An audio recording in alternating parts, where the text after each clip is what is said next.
नमस्कार मंडळी, मी पल्लवी. स्वागत आहे तुमचं सगळ्यांचं माझ्या किचनमध्ये. आज आपण मऊ लुसलुशीत तसेच मोकळे कांदे पोहे कसे बनवायचे त्याची रेसिपी बघणार आहोत. महाराष्ट्रातील प्रत्येक घरामध्ये आठवड्यातून एकदा तरी हे कांदे पोहे केले जातात. पण कांदे पोहे तयार करताना आपल्याकडून काही चुका होतात, त्याच्यामुळे कांदे पोहे वातड होतात किंवा असे सुटसुटीत तयार होत नाही. त्याच्यासाठी आज मी तुमच्यासोबत काही बारीक सारीक छोट्या छोट्या गोष्टी शेअर करणार आहेत. त्यामुळे तुमचे कांदे पोहे देखील बनवल्यानंतर 5-6 तास देखील असेच मऊसूत राहतील.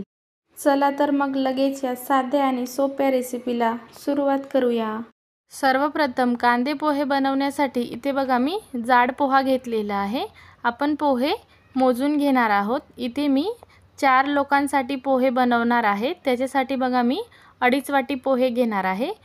पण जर तुम्हाला वाटीचा माप कळत नसेल तर तुम्ही मुठीच्या मदतीने पोहे मोजून घेऊ शकता. आता आपण घेतलेले पोहे स्वच्छ चाळून घेणार आहोत.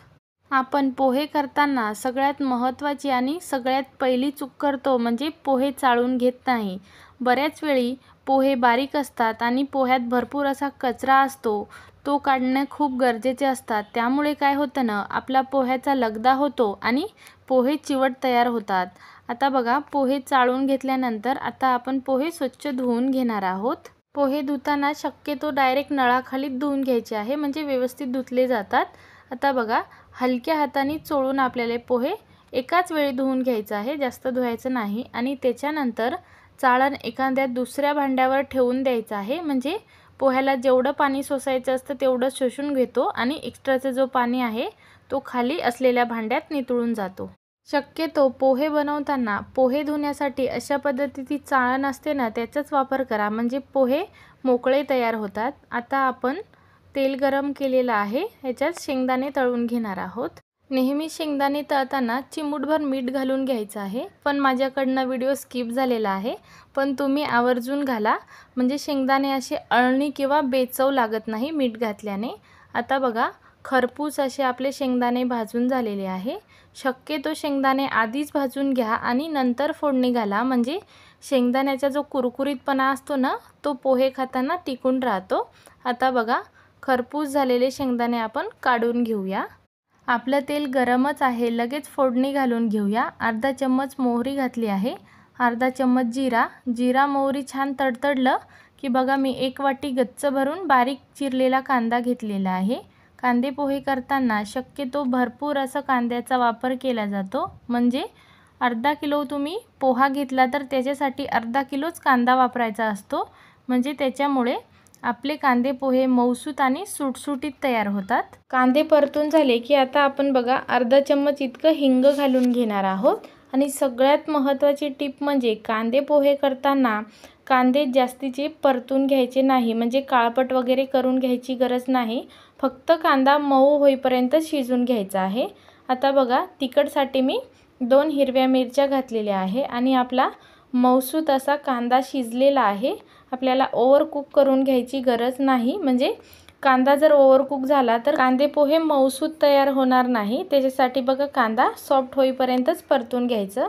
त्याच्यानंतर चवीपुरतं मीठ, अर्धा चम्मचपेक्षा थोडं कमी हळद घालून घ्यायचं आहे. माझ्याकडनं थोडी हळद जास्त झालेली आहे, पण तुम्ही तुमच्या बेताने घाला. हळद आणि मीठ घातल्यानंतर बघा हे सगळं एकदा मिक्स करून घ्यायचं आणि आता भिजलेले पोहे घालून घेऊया. आणि पोहे बघा किती सुटसुटीत असे भिजलेले आहे, अजिबात चिकट किंवा लगदा झालेला नाही. अगदी परफेक्ट असे मोकळे पोहे तयार झालेले आहे. त्याच्यामुळे माझ्या या पद्धतीनेच तुम्ही पोहे भिजवून घ्यायचे आहे. आता आपण भिजवलेले पोहे सगळे कढईत घालून घेऊया. पोहे कढईत घातल्यानंतर लगेच आपल्याला हलवून घ्यायचं आहे, म्हणजे सगळीकडनं तळापासून मिक्स करून घ्यायचं आहे. कधी पण कांदे पोहे बनवताना पोहे व्यवस्थित चाळून स्वच्छ धुवून आणि व्यवस्थित भिजले तर मऊ लुसलुशीत आणि मोकळे पोहे तयार होतात. पोह्यांचा अजिबात लगदा होत नाही. तुम्ही बघू शकताय आपला पोहा अगदी सुटसुटीत तयार झालेला आहे. पोहा चांगला मिक्स करून झालेला आहे. आता आपण हे तळून घेतलेले दाणे घालून घ्यायचे आहे. हे मी आता सगळ्यात शेवटी घालून घेते, पण तुम्ही यावेळी पण नसेल घालायचं. ज्यावेळी आपण पोहा सर्व करतो ना, त्यावेळी घालून घेतले तरी चालेल, म्हणजे शेंगदाण्यांचा जो कुरकुरीतपणा असतो तो खाताना खूप छान लागतो। त्याच्यामुळे शेंगदाणे सगळ्यात शेवटीच घाला आणि चांगल्या चव येण्यासाठी हिरवी भरपूर अशी कोथिंबीर घालून घ्यायची आहे। तुम्हाला नसेल आवडत नाही घातलं तरी चालेल, पण कोथिंबीर घातली तर टेस्ट खूप चांगली येते। आता आपण हे सगळं परतून झाल्यानंतर पोह्याला एक वाफ काढायची आहे। ही चूक आपण सगळ्यात जास्त करतो।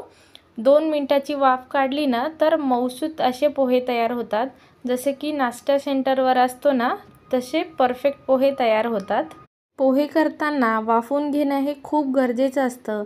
2 मिनिटं पोहे वाफवून घेतलेले आहे आणि बघा अजिबात चिवट चिकट कुठेही झालेले नाही किंवा कढईला सुद्धा अजिबात चिकटलेले नाही।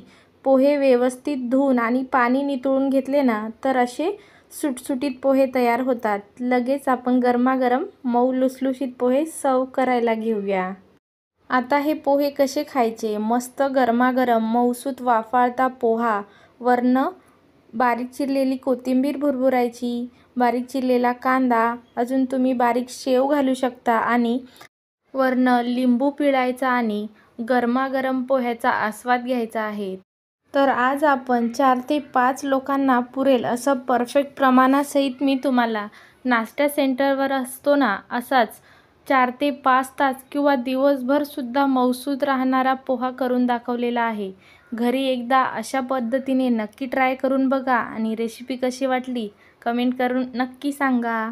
तर कशी वाटली आजची ही साधी सोपी पोहे बनवण्याची पद्धत? जर तुम्हाला थोडी जरी आवडली असेल तर व्हिडिओला लाईक, शेअर आणि आपल्या चॅनलला सबस्क्राईब नक्की करा। पुन्हा भेटू अशाच साध्या रेसिपीसोबत, तोपर्यंत धन्यवाद।